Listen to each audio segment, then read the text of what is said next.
días, hermanos. El Señor les bendiga en esta mañana. Estamos contentos de estar aquí, otra vez aquí con ustedes. Y sobre todo, ¿sabes por qué?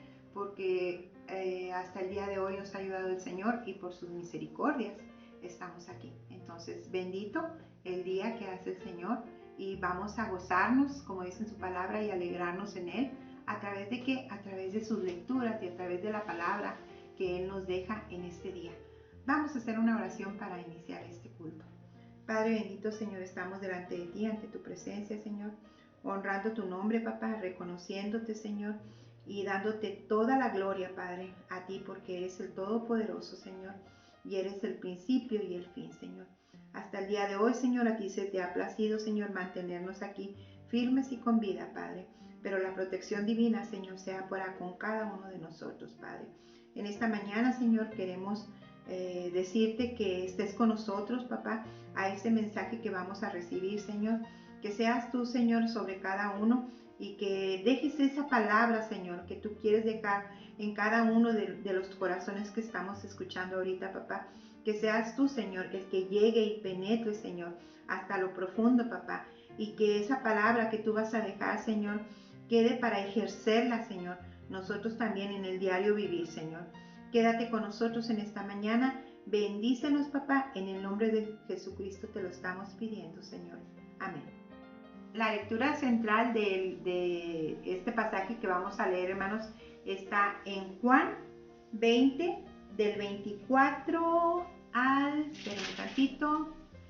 del 24 al 31. Vamos a hablar acerca de la incredulidad de Tomás. En el 24 dice, pero Tomás, uno de los 12, llamado Dídimo, no estaba con ellos cuando Jesús vino. Le dijeron pues los otros discípulos, al Señor hemos visto. Y él les dijo, si no viere en sus manos la señal de los clavos, y metiere mi dedo en el lugar de los clavos, y metiere mi mano en su costado, no creeré. 8 días después estaba otra vez sus discípulos dentro, y con ellos Tomás. Llegó Jesús, estando las puertas cerradas, y se puso en medio y le dijo, paz a vosotros. Luego dijo a Tomás, pon aquí tu dedo y mira mis manos, y cerca tu mano y métela en mi costado, y no seas incrédulo, sino creyente. Entonces Tomás respondió y le dijo, Señor mío y Dios mío. Jesús le dijo, porque me has visto, Tomás, creíste. Bienaventurados los que no vieron y creyeron. Dice en el 30, hizo además Jesús muchas otras señales en presencia de sus discípulos, las cuales no están escritos en este libro. Pero estas se han escrito para que creáis que Jesús es el Cristo, el Hijo de Dios, y para que creyendo tengáis vida en su nombre.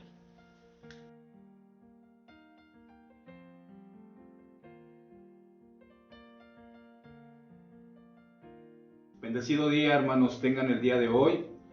Esperemos que el Señor nos llene de su sabiduría de lo alto para poder comprender su palabra y la pongamos por obra en nuestras vidas. Vamos a iniciar con el servicio.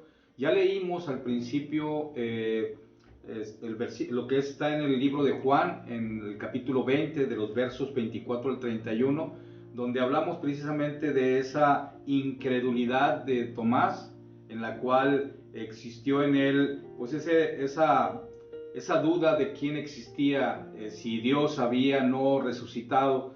Y quiero ponerlo como un preámbulo porque en realidad la mayoría de nosotros creo que seguimos con esas dudas igual que Tomás. Y para poder tenerlas un poquito más claras, pues esta información que te voy a pasar, ojalá y podamos tener mucha atención porque viene mucha información, tiempos, fechas en las cuales para ti pueden ser de gran interés para poder que tu vida pueda tener mayor plenitud. Dice la palabra de Dios que el pueblo pereció por falta de conocimiento, y creo que en estos principios, cuando no conocemos bien la palabra de Dios, pues definitivamente nos podemos podemos ser llevados por otros vientos muy fácilmente a tomar otras decisiones. Pero queremos empezar ahora leyendo en el Proverbios 1:7, dice aquí la palabra: en el principio de la sabiduría es el temor a Jehová. Los insensatos desprecian la sabiduría y la enseñanza. En este principio yo quiero invitarte a que tomamos esta palabra para poder tenerla en obra. ¿Y por qué se escribió la palabra de Dios? Hay un versículo que está en Éxodo 34:27. Dice, y Jehová dijo a Moisés: escribe tú estas palabras, porque conforme a estas palabras he hecho pacto contigo y con Israel. Impresionante cómo Dios estaba estableciendo desde los tiempos antiguos del Antiguo Testamento de lo que Él quería hablarnos y establecer en nosotros como una forma de vida. Pero a veces en las pláticas que tenemos no sabemos para qué fue escrita la Biblia. Y buscamos, pero algo que a mí me impresionó en lo que estuve revisando y buscando en diferentes opiniones, me encontré esto que habla precisamente, que ya lo leímos en Juan 20, pero en el versículo 31 dice pero esto se ha escrito para que creáis que Jesús es el Cristo, el Hijo de Dios, y para que creyendo tengas vida en su nombre. Yo creo que esto es lo que resume del por qué la palabra de Dios. Y voy a tratar de darte una historia muy rápida y breve de qué es la Biblia. La Biblia dice que su significado es libros. Para nosotros es la Sagrada Escritura, pero es un conjunto de libros, crónicas del judaísmo y del cristianismo, tanto en los tiempos antiguos como en los que en el Nuevo Testamento, donde hablamos precisamente de las bondades de Dios.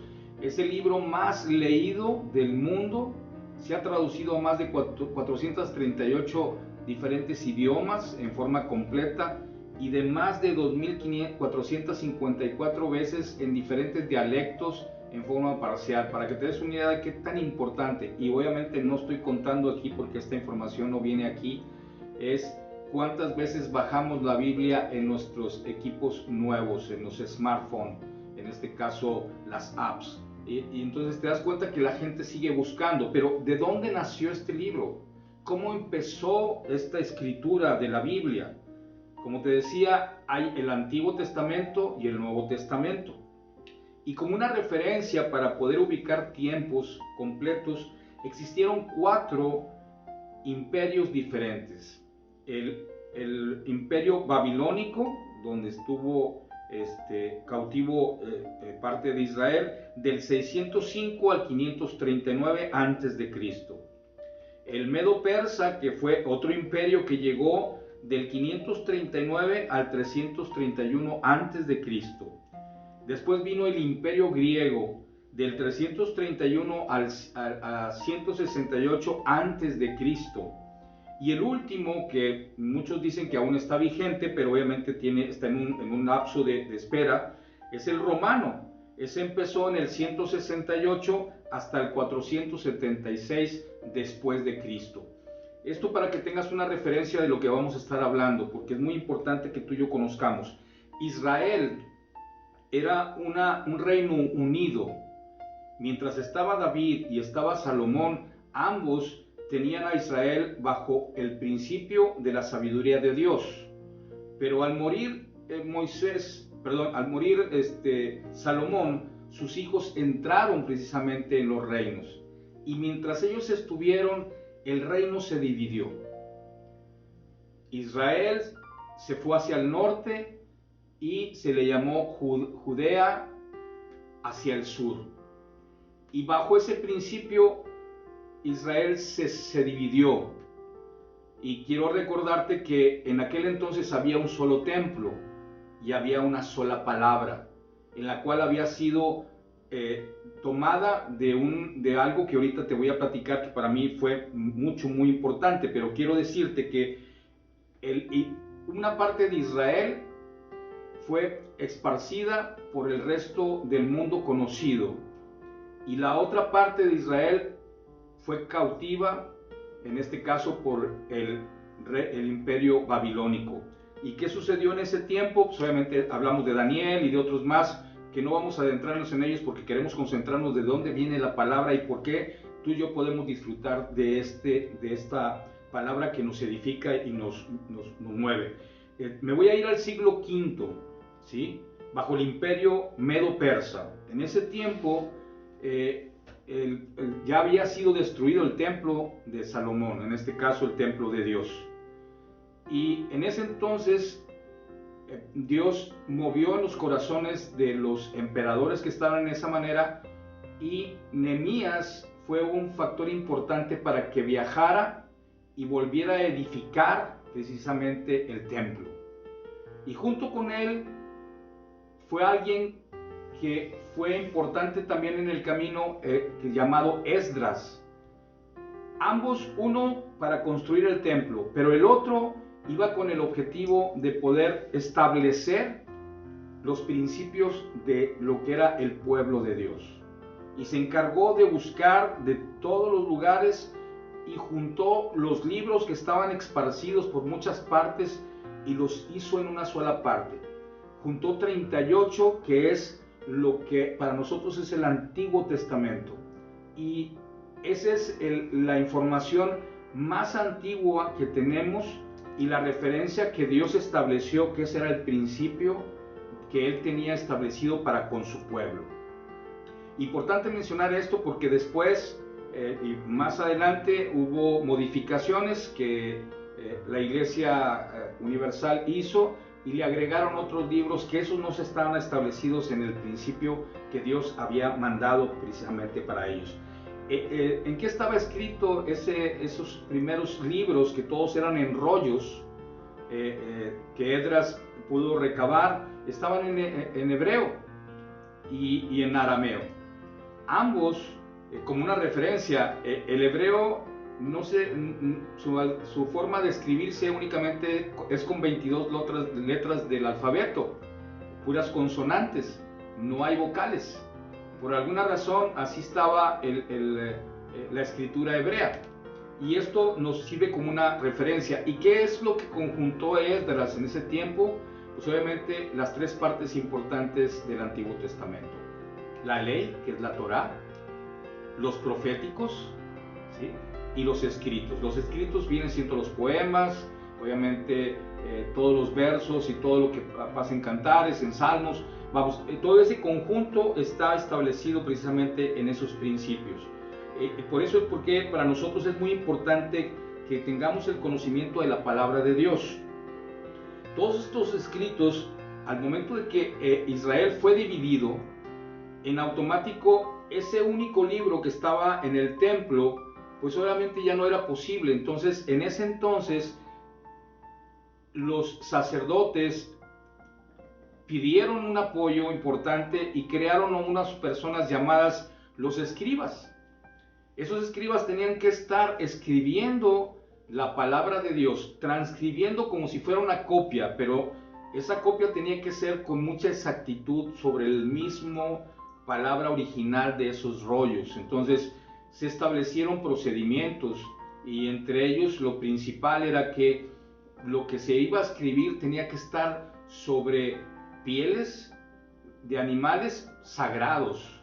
Se utilizaban hilos sagrados, tintas sagradas y obviamente plumas sagradas. Tenía que tener mucho cuidado al momento de estar haciendo esa transcripción porque no podía haber ninguna equivocación. De hecho, hablan los historiadores que el escriba tenía que primero hablar en voz alta de lo que iba a escribir y después ponerlo. Y obviamente tenía que tener un trazo, una forma.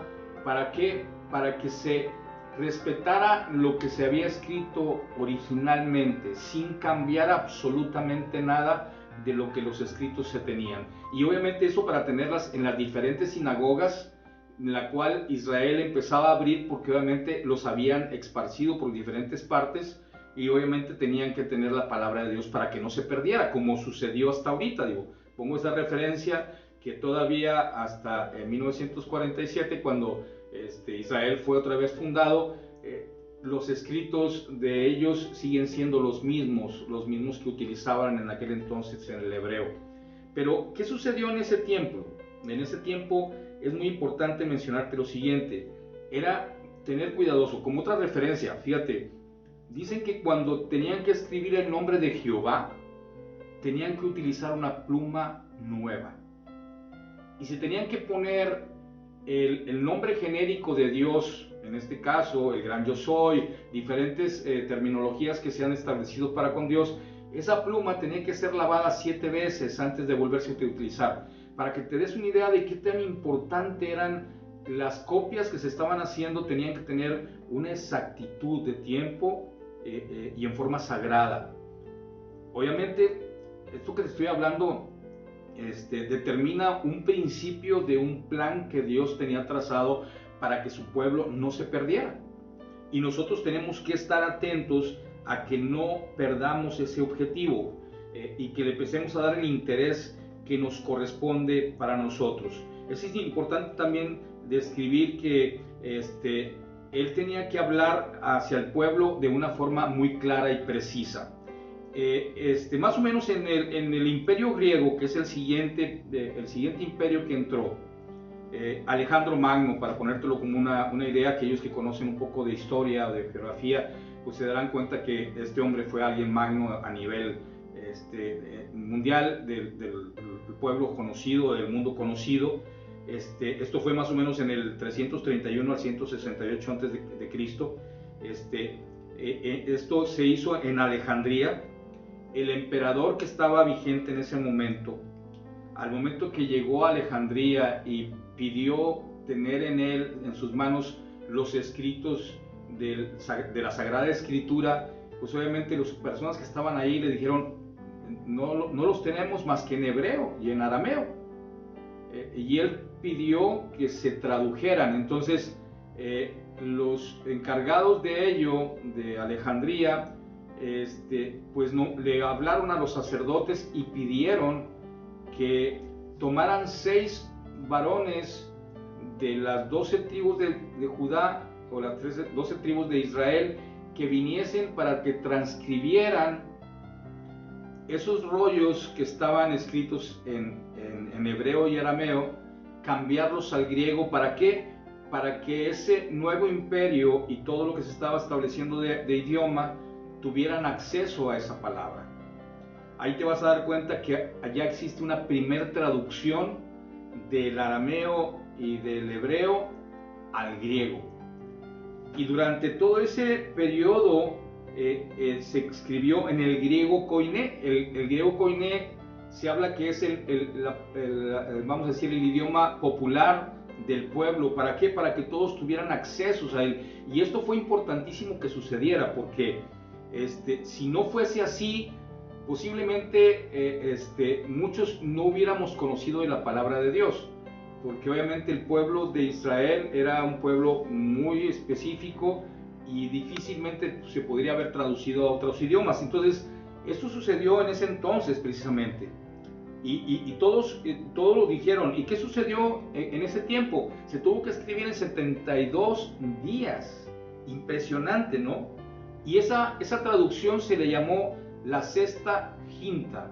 Esa es la palabra como se describe, como si fueron 72 personas las que la tradujeron, pero realmente la Sextaginta son 70. Por alguna razón así lo pusieron y pues yo no tengo forma de describirte por qué motivo hubo el cambio. Entonces ya sabemos que hubo los primeros rollos de Esdras, y luego ahora tenemos los nuevos escritos en griego de la Sextaginta.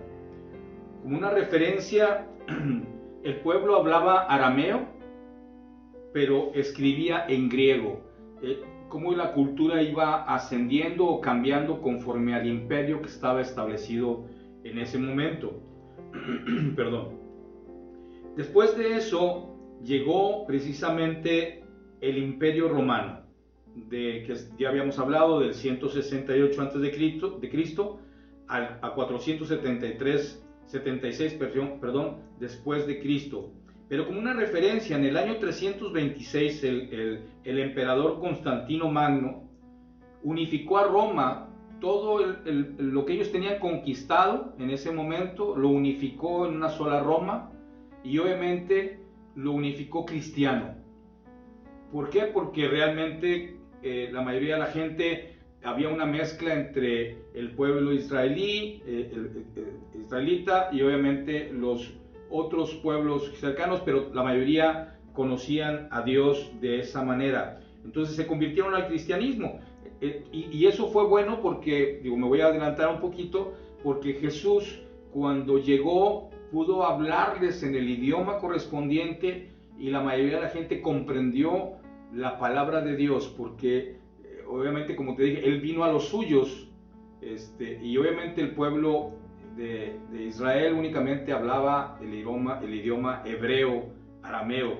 Entonces ya con esto había una mezcla de gente que hablaba en diferentes idiomas, y esto fue en el Antiguo Testamento. Obviamente pudieron recibir lo que era la palabra de Jesús, que era de salvación para todos la humanidad, y todos teníamos que tener la oportunidad de conocerlo. Y de esas cartas que empezaron a circular en el Nuevo Testamento, que en ese tiempo empezó a correr, y trataban de detener lo que Jesús estaba haciendo aún después de su muerte y resurrección. La palabra de Dios seguía avanzando en una forma impresionante. Entonces la iglesia establecida en ese entonces no sabía cómo detenerlos. ¿Y qué hicieron? Empezaron a correr cartas vamos a decirlo de esa manera, de mentira, tratando de cambiar algunas cosas. Y ahí hablaban de los gnósticos y de otros más que escribieron los libros de Judas y los de María Magdalena, tratando de confundir a los cristianos con diferentes corrientes para evitar que el cristianismo, o en este caso el conocer a Jesús, fuera establecido. Entonces la iglesia llegó un momento en que no sabía qué hacer. Entonces, ¿qué hicieron con ello? Hicieron un alto. La iglesia romana, en este caso la iglesia católica, la iglesia católica viene siendo universal, así se determina, o esa es la descripción. Hizo un concilio que se llamó el Concilio de Cartago, en la cual se reunieron todos, ¿sí?, y determinaron que tenían que detener todas las cartas que no estaban basadas en la palabra. Y ahí se establecieron 26 libros del Nuevo Testamento. 26 libros del Nuevo Testamento. Son 27. ¿Por qué? Porque no incluían Apocalipsis. ¿Por qué? Porque no lo entendían. Y creo que hasta la fecha algunos todavía no la comprendemos, a pesar de que se ha cumplido más del 90% de lo que está establecido en Apocalipsis. Pero en el 419 decidió la iglesia incluirlo. Entonces ya con eso tenemos ahora sí una Biblia completa, ¿sí?, los 39 del Antiguo Testamento y los 27 del Nuevo Testamento.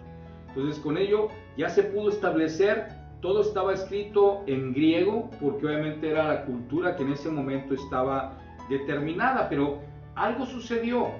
La Iglesia Universal decidió que el idioma, vamos a decir, sagrado, debería ser el latín.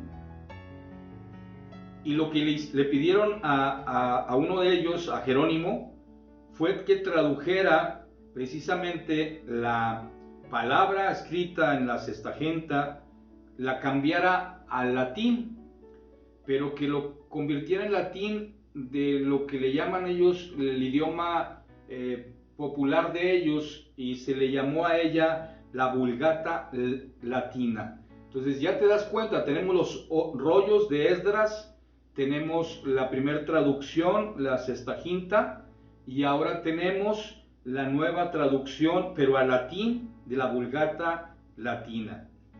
Con ello, ¿qué es lo que estaba sucediendo?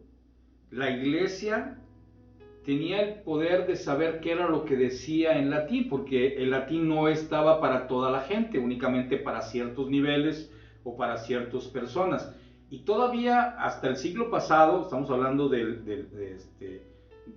1900, en muchas iglesias se seguía dando la palabra de Dios en latín, y como una referencia, el sacerdote tenía que estar de espaldas a la congregación.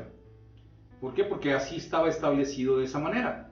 Entonces, debido a ese trabajo que se estuvo haciendo durante todo ese tiempo, pues obviamente el pueblo empezó a ser cautivo precisamente de la iglesia, porque obviamente como la mayoría de la gente no hablaba latín, pues la realidad es que se le dificultaba precisamente comprender lo que la palabra de Dios, simplemente ellos obedecían. Si la iglesia decía es para acá, se hacía para acá. Si decían que eran para el otro lado, era exactamente lo mismo. Era un trabajo muy fuerte de lo que la iglesia había terminado, porque habían dicho que el idioma sagrado era el latín.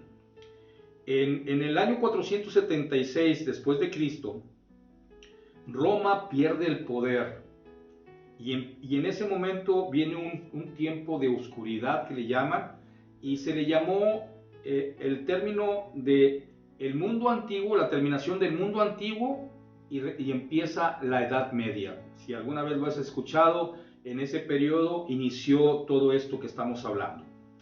Pero en el año 622, como una referencia, y yo quiero que en esto quede muy claro, porque hay mucha gente que dice que hay religiones más antiguas que el cristianismo, y no es así. En este caso, estamos hablando de que en el 622 después de Cristo se estableció, ese es en el siglo VII, se estableció la religión del Islam, únicamente establecida en una región del Oriente, y obviamente que hoy ha tenido un crecimiento impresionante, pero obviamente ese es otro tema que no voy a tocar el día de hoy, ¿sí? Eso duró del siglo VII al siglo XI más o menos. En ese tiempo estuvieron trabajando, y en ese entonces aparecieron las cruzadas. Esas cruzadas tenían el propósito o el objetivo religioso de ir y rescatar a Jerusalén de las manos de la gente que tenía establecido ahí en ese momento. Pero mucha gente escribió que no era así, que en realidad lo que estaba sucediendo es que ellos querían tomar el poder de nuevo de las rutas de comercio, y a su vez también de tener el poderío de estar en esos lugares. Europa quería tener el control de todo eso. Entonces se empezó obviamente una cruzada, y las famosas vamos a decir posesiones de lo que era la iglesia. La iglesia empezó a conquistar todo ese lugar, pero iba con el objetivo primeramente cristiano, pero realmente tenía otro propósito diferente. Y durante esa época los sacerdotes decidieron, y unos sabios judíos decidieron volver a reescribir la palabra de Dios, y obviamente tomar los escritos originales de Esdras, que estaban en hebreo y arameo, y volver a reescribirlos. Y en eso nació otra nueva traducción que fue hecha por los masoretas. Los masoretas son, vamos a decir, así estaba establecido, son encargados de guardar la tradición. Ese es el objetivo precisamente del masoreta. Entonces ya tenemos primero los rollos, después la Septuaginta, que fue la que establecieron los griegos, fue la Septuaginta, y luego después Jerónimo, que fue establecido en este caso para la Iglesia Católica en el latín, y ahora vuelve a haber otra traducción para hacerlo de nuevo en hebreo y en arameo. En el siglo XIV, un erudito de la palabra, y en este caso de ciertas universidades de Inglaterra, se llama John Wycliffe,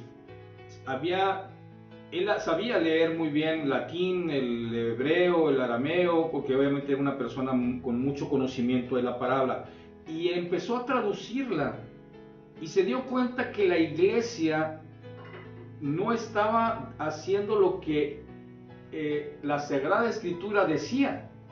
Habían establecido, al paso del tiempo, entre los papas y toda la gente, habían acomodado las leyes y la forma de hablar de la palabra para conveniencia de ellos. Y obviamente él pues decide traducirla precisamente al inglés. Y en ese entonces, cuando empezó a hacerse la palabra, pues tú qué te puedes imaginar. Empezaron a rastrear y empezaron a buscar a este hombre, a John, para poder pues matarlo. El propósito era primeramente quemarlo y después obviamente esparcirlo. Y obviamente también ordenaron que cualquier persona que tuviera un escrito traducido al inglés eran llamados herejes. ¿Por qué? Porque no estaban dentro de lo que la Iglesia Universal había establecido, que la única forma de hablar de la palabra era en latín. Entonces, con esto te estoy hablando de que empieza una traducción en inglés y la gente empieza a abrir los ojos y empieza a darse cuenta que estaban siendo engañados y estaban siendo sobajados de una forma para poder tenerlos cautivos. Entonces empieza una revuelta tremenda y obviamente eso no le convenía a la iglesia. Entonces eso empezó a tener un choque muy fuerte. De hecho, esos escritos fueron hechos en 1380, se terminó el escrito del Nuevo Testamento, y en el año 1382 el Antiguo Testamento. Y eso obviamente le permitió poder difundirlo por todos los lugares donde se hablaba el idioma inglés, sobre todo en Europa. Hablamos de Inglaterra específicamente y de los pueblos unidos que estaban en ese momento. Como una referencia, era tanto el enojo de la iglesia que aún muerto ya John, él fue exhumado de esa tumba, fue quemado y fue tirado en los ríos, precisamente de tanto era el enojo que tenía las personas. Pero bueno, hasta ahí establecimos que ya empezaba a haber más movimientos y la iglesia no estaba muy de acuerdo. En 1465, en Alemania, existe una persona llamada Gutenberg. Él era un impresor muy famoso dentro de su país y él tenía la nueva imprenta moderna. Si te recuerdas, te decía que los escribas tenían que estar escribiendo letra por letra y hablarla directamente, y eso hacía que la escritura pudiera tener mucho tiempo para poder tenerla. Y a través de esta nueva forma, pues únicamente era lo que conocemos de poder poner las letras continuas y obviamente poner una tinta y empezar a ponerla en un papel. Y eso permitió que empezara a darse difusión. Y él tradujo, o no tradujo, sino hizo la impresión de la Vulgata Latina. ¿Para qué? Para que la gente pudiera tener esa información. Y obviamente mucha gente empezó a tener acceso a la palabra de Dios de esta manera. Y yo quiero mostrarte algo importante, que aquí es donde hasta ahí yo me quedé. Todo lo que te estoy diciendo y narrando para mí es nuevo y me impresionó, por eso quise transmitírtelo, porque yo recuerdo nada más una fecha, y esta fecha yo espero que tú también la recuerdes. El 31 de octubre de 1517, un hombre llamado Martín Lutero, o sea, esto hace 505 años, él estableció o publicó ante la iglesia 19 tesis, en la cual él establecía que la palabra de Dios original, porque él era un erudito de la palabra, conocía el latín y lo podía traducir tranquilamente, él determina y dice que la salvación era únicamente por fe y por gracia. Y eso obviamente contradecía totalmente lo que la Iglesia Universal tenía establecido. Y obviamente empieza una lucha y lo envían a juicio. En 1521, este juicio se le llamó la dieta de Worms. No sé por qué le llamaron de esa manera, pero al menos cuando hablamos de dietas como que a veces no nos gusta, ¿no? Pero algo tenía que ver con ello. Y obviamente le exigían en ese juicio que él se retractara y que dijera que lo que estaba escrito él no estaba de acuerdo y que seguía todavía como lo que la palabra había establecido en forma de latín. Y obviamente a él lo mandan encarcelar. Él no se retracta. Él dice: si tú me demuestras, como dice la palabra, que lo que estoy diciendo es mentira, me retracto. Y como no lo pudieron hacer, lo mandaron a prisión.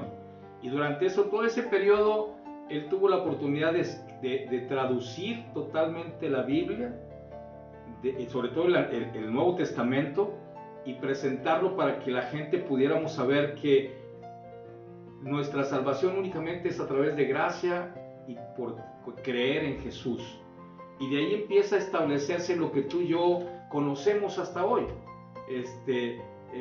Lo que hizo Martín Lutero fue sumamente importante, relevante, pero quiero decirte que no quedó ahí. O sea, esto continuó. La lucha entre el poder de la iglesia y de la gente de conocer bien la palabra no quedó ahí. En 1535, un profesor llamado William Tyndale, él, estando en ese momento, él cambió y volvió otra vez a reescribir la Biblia o traducirla de los masoréticos y de la Septuaginta, y la tradujo al inglés de nuevo y la empezó a transmitir a la gente, y la gente empezó otra vez a tener acceso a la palabra de Dios, y obviamente eso tampoco le volvió a gustar a la iglesia. Entonces pues te has de imaginar que profesor Williams pues fue también perseguido hasta tratar de desaparecerlo, quemarlo,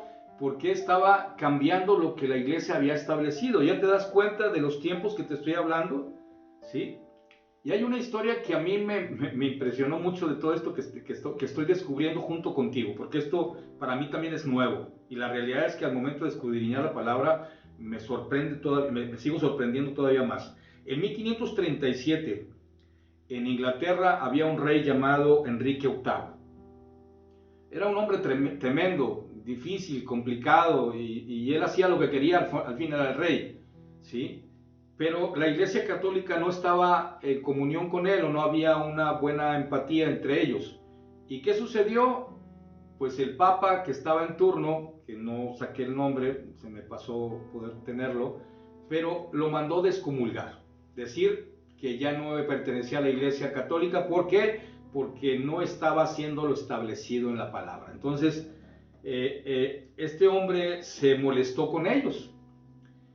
Y como sabían en dónde, como dicen, cuál era su talón de Aquiles, donde les podía pegar y hacer que las cosas cambiasen, pues él decide y ordena que se establezca en cada iglesia de todo ese mundo conocido de él, en cada iglesia fuera puesta una Biblia escrita en inglés, porque sabía que eso iba a chocar con todo lo que la iglesia tenía, y él tenía el poder para hacerlo, y tuvieron que realizarlo. Entonces hubo un rompimiento entre, vamos a decir, los reyes de Inglaterra y la Iglesia Católica en ese entonces, por esa razón. En 1604, cuando ya ya se había quitado esa exigencia de que ya no estaba permitido traducir la Biblia, en 1604 el rey Jacobo invita a 40 eruditos para que vuelvan a traducir la Biblia original del hebreo y del arameo y la conviertan al inglés para poder tener establecido, pero que estuviera bien revisada para no tener ningún problema. Entonces ahí nació lo que en muchas partes del mundo, específicamente en Estados Unidos, pues dicen que la mejor traducción o la mejor Biblia es la King James, que viene siendo la traducción que solicitó el rey Jacobo.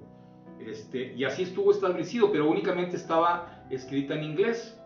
Pero paralelamente, y aquí es donde yo quiero entrar en lo que a ti y yo nos conviene, y obviamente nos interesa saber mucho más. Más o menos paralelo al mismo tiempo, en 1557, en Sevilla, España, había un hombre llamado Casiodoro de Reina, que él ya estaba cambiando, traduciendo la Biblia de la Vulgata Latina al castellano y al español. Y eso obviamente, cuando lo empezó a publicar, pues ahora en español, pues imagínate, la iglesia de ese lugar tampoco estaba a gusto. Entonces lo empezaron a perseguir y lo trataban de matar, y él huye a Inglaterra, y la reina que estaba en función en ese momento lo guarda y obviamente lo protege, y durante ese periodo él pudo transcribir la Biblia de de lo que habíamos visto de la Vulgata Latina ahora al español completa, y en 1569 en Basilea, Suiza, se publica la primer Biblia en español. Como una referencia, porque eso me llamó mucho la atención, el logotipo que tenía precisamente la Biblia era un oso tratando de trepar un árbol, buscando un panal de abejas, diciendo que era un deleite tomar la palabra de Dios y probarla. Entonces, esto para que te des una idea de lo que ha pasado. Y todo lo que te he estado hablando ahorita, te das una idea de todo lo que ha acontecido, cuánta gente ha padecido, ha muerto en diferentes circunstancias, todo lo que has programado para que tú y yo pudiéramos disfrutar de la palabra de Dios.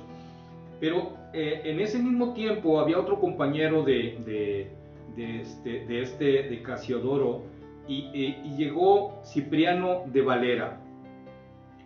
Él hizo una revisión de los escritos de Casiodoro, y obviamente en Ámsterdam se escribió en 1602 la primera revisión llamada Reina Valera.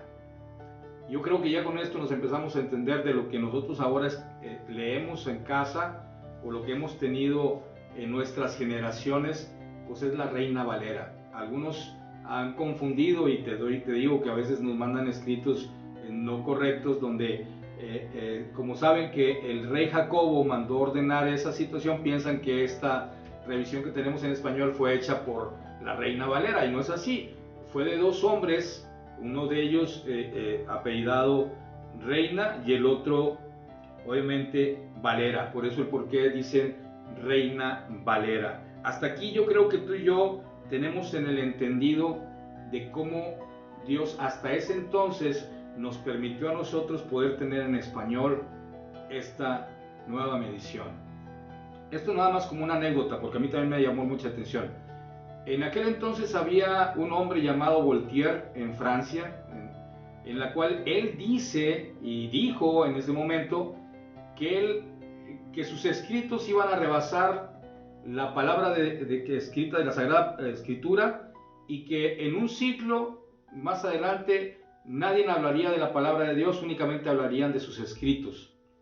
Y creo que le salió al revés, porque tengo entendido que la Unión de Imprentas de Inglaterra compró la imprenta de él en Francia, y obviamente la estableció ahora como el lugar donde se iba a imprimir la palabra de Dios a través de ello, porque él tenía una imprenta muy grande, Voltaire, en ese entonces, en aquel lugar. Entonces simplemente ahora se cumplió la palabra al revés, para que Dios pudiera establecer. Estamos muy prontos para terminar. Déjame explicarte lo siguiente. Esa revisión de la Reina Valera fue hecha precisamente en aquel entonces, en 1909, que es la última que tuvimos aquí. Pero en 1960, esta misma imprenta decide hacer una nueva construcción y una nueva palabra de Dios.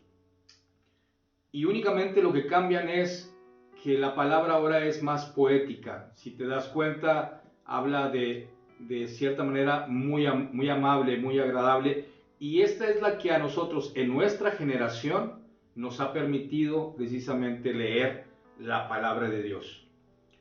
Con esto quiero decirte que toda esta historia tan larga que te he presentado, todo esto que te he dicho, que he tratado de resumirlo en un poco tiempo, la realidad es que te das cuenta qué tan importante es la palabra de Dios para ti y para mí. Qué tan importante es descubrirla, y que ahora que con toda esta información que te estoy compartiendo, para ti sea de alto conocimiento, para que puedas explicarle a tus generaciones qué tan importante ha sido la palabra para nosotros, y que ellos puedan valorarla y tenerla. Y algo muy importante que sucedió en 1947, hay un lugar allá en Qumran, se llama el lugar, donde encontraron más de 1000 rollos de esos escribas que habían establecido en una cueva. Lo encontró una persona, un pastor que iba con sus ganados a ese lugar, y encontró precisamente ello. Y obviamente ahorita en este entonces es más fácil que cualquier persona pueda tomar esos rollos y traducirlas a las diferentes opciones que tenemos ahorita. Si tú abres la Biblia, tienes diferentes versiones y todas están atraídas precisamente de ese lugar, pero siguen siendo 39 del Antiguo Testamento y 27 del Nuevo Testamento. Con esto quiero dar por terminado lo que estamos platicando ahorita, pero yo te pregunto, ¿qué estás haciendo con tu Biblia? ¿En dónde está? ¿La tienes como un adorno o la tienes trabajando? ¿Tienes una en papel o la tienes en tu equipo móvil? Donde la tengas, utilízala. Es bien importante que la escudriñes para ti primero y obviamente para tus siguientes generaciones. Porque si esto no es divulgado, como te lo dije ahorita, todo empezó en aquel entonces porque Dios así lo estableció. Hasta hoy es para que guardemos su palabra y la tengamos. Y vamos a terminar este tiempo precisamente leyendo, perdóname, estoy buscando aquí el texto, volviendo a repetir lo que dice en Juan 20:31. Dice aquí, pero esto que se ha escrito para que creáis que Jesús es el Cristo y el Hijo de Dios, y para que creyendo tengáis vida en su nombre.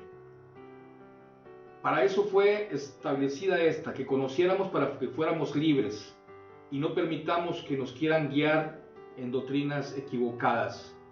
Y lo digo con mucho respeto hacia mucha gente que ha intentado cautivar al pueblo de Dios y llevarlos hasta otro rumbo diferente. Espero que esta palabra haya sido de edificación para ti, lo fue para mí. Realmente es mucha información, pero al final de cuentas lo que quiere el Señor es que tengamos conocimiento de lo alto. Vamos a terminar con una oración y darle gracias a Dios por esta palabra. Padre, en tu nombre hoy, Señor, establecemos tu reino, Señor, porque el propósito de toda tu palabra es que tú seas engrandecido, que la gente conozca de ti, sepan quién eres tú como mi Padre Celestial, que vino a enseñarnos a través de toda esta cultura, todos estos escritos que hasta hoy tenemos en nuestro poder, para que nosotros fuéramos libres y que recibiéramos la salvación a través de Jesús, simplemente por creer en Él y por su gracia, porque Él vino y pagó el precio más alto de todo lo que me debería haber tocado a mí. Queremos honrarte a ti, Señor, y queremos bendecir a todas las familias que hoy están escuchando esta palabra. Bendice a cada uno de nosotros, Señor, y permite que esa sabiduría de lo alto sea sobre todos nosotros. Queremos alabarte a ti en el nombre precioso de Cristo Jesús. Amén y amén. Hasta pronto, hermanos. Que Dios te bendiga.